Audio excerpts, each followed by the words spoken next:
Hello viewers, welcome back to my channel. ಇವತ್ತಿನ ವಿಶೇಷ ಹೋಳಿಗೆ, ಮಾವಿನ ಹಣ್ಣಿನ ಶೀಕರಣೆ ಹಾಗೆ ಹೋಳಿಗೆ ಸಾಂಬಾರನ್ನ ಸಿಂಪಲ್ ಆಗಿ ಯಾವ ರೀತಿ ಮಾಡ್ಬೋದು ಅಂತ ತೋರಿಸ್ತಾ ಇದ್ದೀನಿ. ವಿಡಿಯೋನ ಕೊನೆ ತನಕ ನೋಡಿ, ಕೆಲವೊಂದು ಟಿಪ್ಸ್ಗಳನ್ನ ಕೊಟ್ಟಿದ್ದೀನಿ. ಹಾಗೆ ಈ ವಿಡಿಯೋ ಇಷ್ಟ ಆದಲ್ಲಿ ದಯವಿಟ್ಟು ಲೈಕ್ ಮಾಡಿ, ನಮ್ಮ ಚಾನಲ್ಗೆ ಸಬ್ಸ್ಕ್ರೈಬ್ ಮಾಡಿ. ರೆಸಿಪಿನ ಶುರು ಮಾಡೋಣ. ಹೋಳಿಗೆ ಯಾವ ರೀತಿ ಮಾಡೋದು ಅಂತ ನೋಡೋಣ. ಮೊದಲಿಗೆ ಹೋಳಿಗೆ ಮಾಡಲಿಕ್ಕೆ ಕಣಕನ ಯಾವ ರೀತಿಯಾಗಿ ಮಾಡೋದು ಅಂತ ನೋಡೋಣ. ಕಣಕ ಮಾಡಲಿಕ್ಕೆ ಅರ್ಧ ಕಪ್ಪಿನಷ್ಟು ಚಿರೋಟಿ ರವೆನ ಒಂದು ಪಾತ್ರೆಗೆ ಹಾಕ್ಕೊತಾ ಇದ್ದೀನಿ. ಇದಕ್ಕೆ ಸ್ವಲ್ಪ ನೀರನ್ನು ಸೇರಿಸ್ಬಿಟ್ಟು ಒಂದು 10 ನಿಮಿಷಗಳ ಕಾಲ ಇದನ್ನು ನೆನೆಲಿಕ್ಕೆ ಬಿಟ್ಬಿಡೋಣ. ಈ ಥರ ರವೆನ ನೆನೆಸ್ಬಿಟ್ಟು ನಂತರ ಕಣಕಕ್ಕೆ ಬಳಸೋದ್ರಿಂದ ಹೋಳಿಗೆನ ಎಷ್ಟು ತೆಳುವಾಗಿ ಬೇಕಾದರೂ ನೀವು ಲಟ್ಟಿಸ್ಕೋಬೋದು. ರವೆ ಎಲ್ಲ ಚೆನ್ನಾಗಿ ನೆಂದು ಅರಳಿದೆ ಅಂತ ಅಂದಾಗ ಇದಕ್ಕೆ ಚಿಟಿಕೆಯಷ್ಟು ಉಪ್ಪನ್ನು ಸೇರಿಸ್ಕೊಳ್ಳೋಣ. ಹಾಗೆ ಒಂದು 1/4 ಟೇಬಲ್ ಸ್ಪೂನಷ್ಟು ಅರಿಶಿನ ಪುಡಿನ, 2 ಕಪ್ಪಿನಷ್ಟು ಮೈದಾ ಹಿಟ್ಟನ್ನು ಹಾಕ್ಕೊತಾ ಇದ್ದೀನಿ. ಸ್ವಲ್ಪನೇ ನೀರನ್ನು ಸೇರಿಸ್ತಾ ಇದನ್ನು ಚಪಾತಿ ಹಿಟ್ಟಿಗಿಂತನೂ ಸ್ವಲ್ಪ ತೆಳುವಾಗಿ ಕಲಿಸ್ಕೋಬೇಕಾಗತ್ತೆ.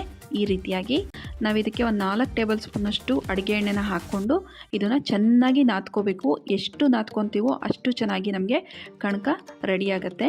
ಹೋಳಿಗೆಗೆ ಹೂರ್ಣ ಎಷ್ಟು ಇಂಪಾರ್ಟೆಂಟು ಅದೇ ರೀತಿ ಕಣಕನೂ ಸಹ ತುಂಬಾ ಇಂಪಾರ್ಟೆಂಟು. ಕಣಕ ಹಾಗೆ ಹೂರ್ಣ ಎರಡೂ ಸೇಮ್ ಕನ್ಸಿಸ್ಟೆನ್ಸಿಲಿ ಇದ್ದರೆ ಮಾತ್ರ ನಿಮಗೆ ಹೋಳಿಗೆನ ತುಂಬ ತೆಳುವಾಗಿ ತಟ್ಟಲಿಕ್ಕೆ ಸಾಧ್ಯ ಆಗುತ್ತೆ. ಕಣಕನ ಈ ರೀತಿ ಚೆನ್ನಾಗಿ ನಾದ್ಕೊಂಡಾದ ನಂತರ ಇದಕ್ಕೆ ಒಂದು 1/4 ಕಪ್ಪಿನಷ್ಟು ಅಡುಗೆ ಎಣ್ಣೆನ ಹಾಕ್ಬಿಟ್ಟು ಈ ಕಣಕನ ಎಣ್ಣೆಲೇ ನೆನೆಲಿಕ್ಕೆ ಬಿಡಬೇಕಾಗತ್ತೆ.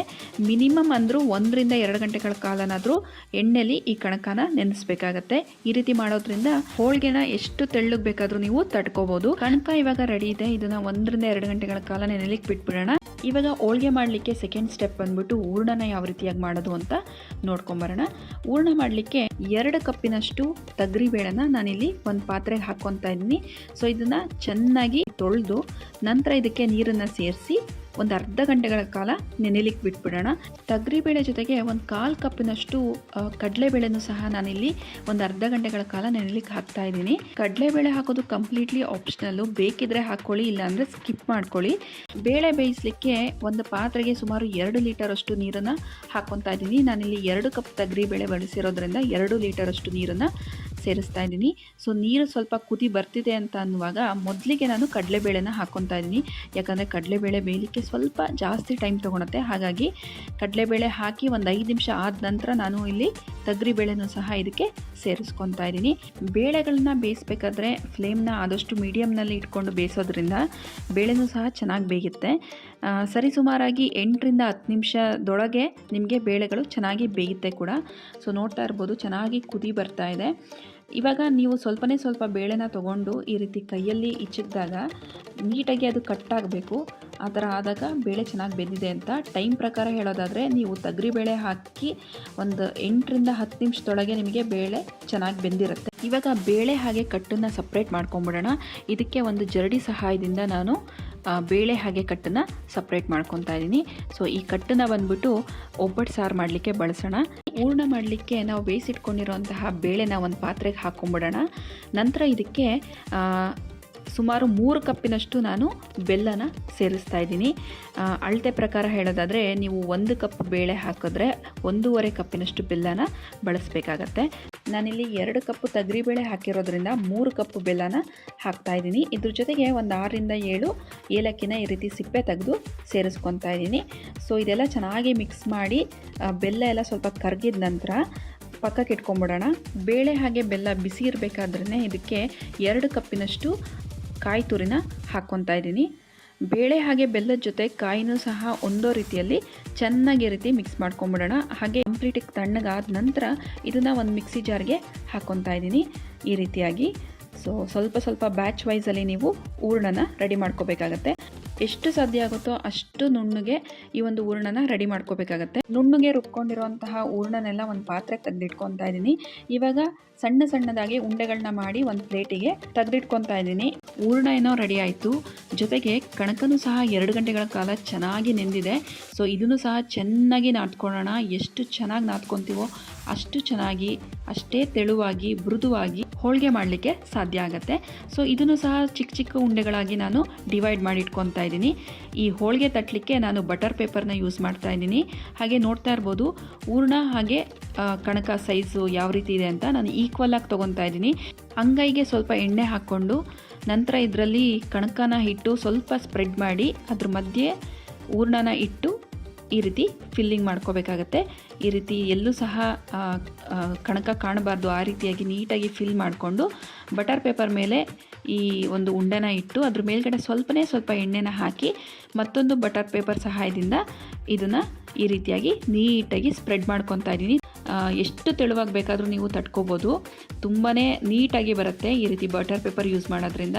ನಿಮ್ಮ ಹತ್ರ ಬಟರ್ ಪೇಪರ್ ಇಲ್ಲ ಅಂತಂದರೆ ಆಯಿಲ್ ಪೇಪರ್ಸ್ಗಳಿರುತ್ತಲ್ಲ ಅದನ್ನು ಸಹ ಬಳಸ್ಬೋದು. ಇವಾಗ ತವಾನೂ ಸಹ ಚೆನ್ನಾಗಿ ಕಾಯಿಸಿ ನಂತರ ಅದ್ರ ಮೇಲೆ 1 ಟೇಬಲ್ ಸ್ಪೂನಷ್ಟು ಎಣ್ಣೆನ ಹಾಕ್ಕೊಂಡು ನಾವು ತಟ್ಟಿರೋಂತಹ ಹೋಳಿಗೆನ ತವಾ ಮೇಲೆ ಹಾಕ್ತಾಯಿದ್ದೀನಿ. ಎರಡೂ ಬದಿನೂ ಸಹ ಚೆನ್ನಾಗಿ ಗೋಲ್ಡನ್ ಬ್ರೌನ್ ಬರೋ ರೀತಿಯಲ್ಲಿ ಇದನ್ನು ಬೇಯಿಸ್ಕೋಬೇಕಾಗತ್ತೆ. ನೋಡ್ತಾ ಇರ್ಬೋದು ನಾನಿಲ್ಲಿ ಯಾವ ರೀತಿ ಬೇಯಿಸ್ಕೊತಾ ಇದ್ದೀನಿ ಅಂತ. ಬರೀ ತೊಗರಿಬೇಳೆ ಹಾಕಿ ಹೋಳಿಗೆ ಮಾಡೋದಕ್ಕಿಂತ ತೊಗರಿಬೇಳೆ ಜೊತೆಗೆ ಸ್ವಲ್ಪ ಕಡಲೆಬೇಳೆ ಸೇರಿಸಿ ಹೋಳಿಗೆ ಮಾಡಿದ್ರೆ ಅದ್ರ ರುಚಿನೂ ಡಿಫ್ರೆಂಟ್ ಆಗಿರುತ್ತೆ. ಈ ಒಂದು ಹೋಳಿಗೆಗೆ ಕೆಲವು ಕಡೆ ಬರೀ ತುಪ್ಪ ಹಾಕ್ಕೊಂಡು ತಿಂತಾರೆ, ಇನ್ನು ಕೆಲವರು ಕಾಯಿರಸ ಬಳಸ್ತಾರೆ, ಇನ್ನು ಕೆಲವರು ಮಾವಿನ ಶೀಕರಣೆ ಮಾಡ್ಕೊತಾರೆ. ಇವಾಗ ಮಾವಿನ ಶೀಕರಣೆನ ಯಾವ ರೀತಿಯಾಗಿ ಮಾಡೋದು ಅಂತ ನೋಡೋಣ. ಮಾವಿನ ಹಣ್ಣಿನ ಶೀಕರಣೆನ ಯಾವಾಗಲೂ ರಸಪುರಿ ಮಾವಿನ ಹಣ್ಣಲ್ಲಿ ಮಾಡಿದ್ರೆ ತುಂಬಾ ಟೇಸ್ಟಿಯಾಗಿ ಬರುತ್ತೆ. ರಸಪುರಿ ಮಾವಿನ ಹಣ್ಣು ಇಲ್ಲ ಅಂದರೆ ಏನೂ ತೊಂದರೆ ಇಲ್ಲ. ನೀವಿರೋ ಜಾಗದಲ್ಲಿ ಯಾವ ರೀತಿಯಾದ ಮಾವಿನ ಹಣ್ಣು ಸಿಗುತ್ತೋ ಅದೇ ಮಾವಿನ ಹಣ್ಣನ್ನ ಈ ರೀತಿಯಾಗಿ ಕಟ್ ಮಾಡ್ಕೊತಾ ಇದ್ದೀನಿ.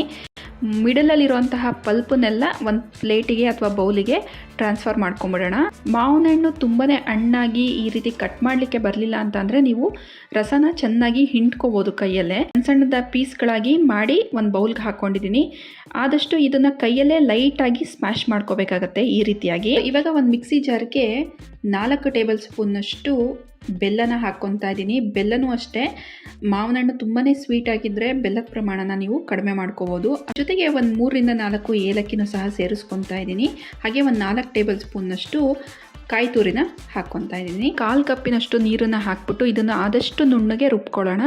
ಈ ರೀತಿಯಾಗಿ ಇದನ್ನು ನಾವು ಆಲ್ರೆಡಿ ಸ್ವಲ್ಪ ಲೈಟಾಗಿ ಸ್ಮ್ಯಾಶ್ ಮಾಡಿ ಇಟ್ಕೊಂಡಿದ್ವಲ್ಲ ಮಾವಿನ ಹಣ್ಣಿನ ಪಲ್ಪು, ಆ ಬೌಲ್ಗೆ ಟ್ರಾನ್ಸ್ಫರ್ ಮಾಡ್ಕೊತಾ ಇದ್ದೀನಿ. ಸೊ ಇದನ್ನೆಲ್ಲ ಚೆನ್ನಾಗಿ ಮಿಕ್ಸ್ ಮಾಡಿಕೊಂಡ್ರೆ ಮಾವಿನ ಹಣ್ಣಿನ ಶೀಕರಣೆ ರೆಡಿ ಆಗುತ್ತೆ. ತುಂಬಾ ಟೇಸ್ಟಿಯಾಗಿರುತ್ತೆ. ಈ ಬೇಳೆ ಹೋಳಿಗೆಗೆ ಮಾವಿನ ಹಣ್ಣಿನ ಶೀಕರಣೆ ಪರ್ಫೆಕ್ಟ್ ಕಾಂಬಿನೇಷನ್ ಅಂತಲೇ ಹೇಳ್ಬೋದು. ಹೋಳಿಗೆ ಹಾಗೆ ಮಾವಿನ ಹಣ್ಣಿನ ಶೀಕರಣೆ ಮಾಡೋದು ಹೇಗೆ ಅಂತ ನೋಡಿದ್ವಿ. ಇವಾಗ ಹೋಳಿಗೆ ಮಾಡಬೇಕಾದ್ರೆ ನಾವು ಕಟ್ಟನ್ನ ಸಪ್ರೇಟ್ ಮಾಡಿ ಇಟ್ಕೊಂಡಿದ್ವಲ್ಲ ಅದನ್ನು ಬಳಸಿ ಹೋಳಿಗೆ ಸಾಂಬಾರನ್ನ ಯಾವ ರೀತಿಯಾಗಿ ಮಾಡೋದು ಅಂತ ನೋಡೋಣ. ಸುಮಾರಾಗಿ 1 ಲೀಟರಷ್ಟು ಕಟ್ಟಿದೆ ಅಥವಾ ಬೇಳೆ ಬೇಯಿಸ್ಕೊಂಡಿರುವಂತಹ ನೀರಿದೆ. ಇದಕ್ಕೆ ಒಂದು ದೊಡ್ಡ ನಿಂಬೆಹಣ್ಣಿನ ಗಾತ್ರದಷ್ಟು ಹುಣಸೆ ಹಣ್ಣನ್ನು ನೀರಲ್ಲಿ ನೆನೆ ಹಾಕಿಟ್ಕೊತಾ ಇದ್ದೀನಿ.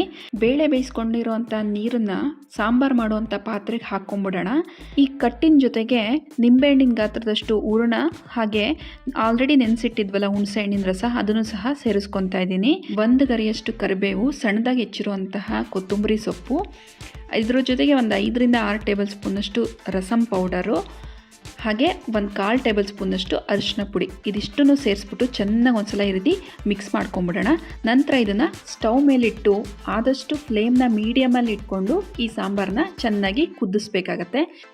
ಹುಣಸೆ ರಸದಲ್ಲಿರುವಂಥ ಹಸಿ ವಾಸನೆ ಎಲ್ಲ ಹೋದ್ಮೇಲೆ ಚೆನ್ನಾಗಿ ಈ ರೀತಿ ಕುದೀತಿದೆ, ನೊರೆ ಬರಲಿಕ್ಕೆ ಸ್ಟಾರ್ಟ್ ಆಗ್ತಿದೆ. ಸೊ ಈ ಸ್ಟೇಜಲ್ಲಿ ನಾವು ರುಚಿಗೆ ತಕ್ಕಷ್ಟು ಉಪ್ಪನ್ನ ಸೇರಿಸೋಣ. ಉಪ್ಪು ಸೇರಿಸಾದ್ಮೇಲೂ ಸಹ ಒಂದು 2 ನಿಮಿಷಗಳ ಕಾಲ ಈ ಸಾಂಬಾರನ್ನ ಚೆನ್ನಾಗಿ ಕುದಿಸ್ಕೊಂಡಿದ್ದೀನಿ. ಸಾಂಬಾರು ರೆಡಿಯಾಗಿದೆ. ಸೊ ಇದಕ್ಕೊಂದು ಒಳ್ಳೆ ಒಗ್ಗರಣೆ ಕೊಟ್ಬಿಡೋಣ. ಈ ಒಗ್ಗರಣೆ ಕೊಡಲಿಕ್ಕೆ ನಾವಿಲ್ಲಿ 1-2 ಟೇಬಲ್ ಸ್ಪೂನಷ್ಟು ತುಪ್ಪನ ಬಳಸ್ತಾ ಇದ್ದೀನಿ. ತುಪ್ಪ ಹಾಕೋದ್ರಿಂದ ಟೇಸ್ಟ್ ತುಂಬಾ ಎನ್ಹಾನ್ಸ್ ಆಗುತ್ತೆ. ತುಪ್ಪ ಇಲ್ಲನೋರು ಎಣ್ಣೆ ಸಹ ಹಾಕ್ಕೋಬೋದು. ಇದಕ್ಕೆ 1/2 ಟೇಬಲ್ ಸ್ಪೂನ್ ಉದ್ದಿನಬೇಳೆ, 1/2 ಟೇಬಲ್ ಸ್ಪೂನ್ ಸಾಸಿವೆ, 1/2 ಟೇಬಲ್ ಸ್ಪೂನ್ ಜೀರಿಗೆ, 1/2 ಟೇಬಲ್ ಸ್ಪೂನ್ ಮೆಣಸಿನಕಾಳನ್ನು ಸಹ ಸೇರಿಸ್ಕೊತಾ ಇದ್ದೀನಿ. ಇದನ್ನು ಸ್ವಲ್ಪ ಕ್ರಷ್ ಮಾಡಿ ಹಾಕ್ಕೊತಾ ಇದ್ದೀನಿ. ಇದ್ರ ಜೊತೆಗೆ ಇಂಗನ್ನು ಸೇರಿಸ್ತಾ ಇದ್ದೀನಿ, ಒಂದು 1/2 ಟೇಬಲ್ ಸ್ಪೂನಷ್ಟು. ಹಾಗೆ ಸ್ವಲ್ಪ ಕರಿಬೇವು, 2 ರಿಂದ 3 ಬ್ಯಾಡಗಿ ಮೆಣಸಿನಕಾಯಿನೂ ಸಹ ಸೇರಿಸ್ತಾ ಇದ್ದೀನಿ. ಕ್ರಷ್ ಮಾಡಿ ಇಟ್ಕೊಂಡಿರುವಂತಹ ಬೆಳ್ಳುಳ್ಳಿನೂ ಸಹ ಸೇರಿಸ್ಕೊತಾ ಇದ್ದೀನಿ. ಬೆಳ್ಳುಳ್ಳಿ ಬೇಡ ಅನ್ನೋರು ಇಂಗಿನ ಪ್ರಮಾಣನ ಸ್ವಲ್ಪ ಜಾಸ್ತಿಯಾಗಿ ಹಾಕ್ಕೊಂಡ್ರೆ ಸಾಂಬಾರ್ ಟೇಸ್ಟು ಚೆನ್ನಾಗಿರುತ್ತೆ. ಸೊ ಈ ಬಿಸಿಯಾಗಿರುವಂತಹ ಒಗ್ಗರಣೆನ ಬಿಸಿಯಾಗಿರುವಂತಹ ಸಾಂಬಾರ್ಗೆ ಹಾಕ್ಕೊಳ್ಳೋಣ. ಸೊ ಇದನ್ನೆಲ್ಲ ಚೆನ್ನಾಗಿ ಮಿಕ್ಸ್ ಮಾಡಿಕೊಂಡ್ರೆ ನಮಗೆ ಒಬ್ಬಟ್ಟಿನ ಸಾರು ಅಥವಾ ಹೋಳಿಗೆ ಸಾರು ರೆಡಿ ಆಗುತ್ತೆ. ಯಾವುದೇ ರೀತಿಯ ಮಸಾಲೆನ ರುಬ್ದಲೇ ಸಿಂಪಲ್ಲಾಗಿ ಹೋಳಿಗೆ ಸಾರನ್ನ ಯಾವ ರೀತಿ ಮಾಡೋದು ಅಂತ ತೋರಿಸಿದ್ದೀನಿ. ಯಾವಾಗಲೂ ಅಷ್ಟೇ ಈ ಹೋಳಿಗೆ ಸಾರು ಮಾಡಿದ ದಿನಕ್ಕಿಂತ ನೆಕ್ಸ್ಟ್ ಡೇ ತುಂಬಾ ಚೆನ್ನಾಗಿರುತ್ತೆ. ಯಾಕಂದರೆ ಕುದ್ದಷ್ಟು ಅದ್ರ ರುಚಿ ಹೆಚ್ಚಾಗ್ತಾ ಹೋಗುತ್ತೆ. ನೋಡಿದ್ರಲ್ಲ ಹೋಳಿಗೆ ಸಾಂಬಾರು ಹಾಗೆ ಶೀಕರಣೆನ ಯಾವ ರೀತಿಯಾಗಿ ಮಾಡೋದು ಅಂತ. ಮುಂಬರುವ ಹಬ್ಬಗಳಿಗೆ ನೀವು ಈ ರೆಸಿಪಿಗಳನ್ನ ಟ್ರೈ ಮಾಡಿ ಹೇಗೆ ಬಂತು ಅಂತ ಕಾಮೆಂಟ್ ಮಾಡಿ. ಈ ವಿಡಿಯೋ ಇಷ್ಟ ಆದಲ್ಲಿ ದಯವಿಟ್ಟು ಲೈಕ್ ಮಾಡಿ, ನಿಮ್ಮ ಅನಿಸಿಕೆ ಅಭಿಪ್ರಾಯಗಳನ್ನ ನಮಗೆ ಕಾಮೆಂಟ್ ಮೂಲಕ ತಿಳಿಸಿ. ಮತ್ತೊಂದು ರೆಸಿಪಿ ಜೊತೆ ನಾನು ನಿಮ್ಮನ್ನು ಮತ್ತೆ ಭೇಟಿ ಆಗ್ತೀನಿ. ಅಂಟಿಲ್ ದೆನ್ ಟೇಕ್ ಕೇರ್, ಬಾಯ್ ಬಾಯ್.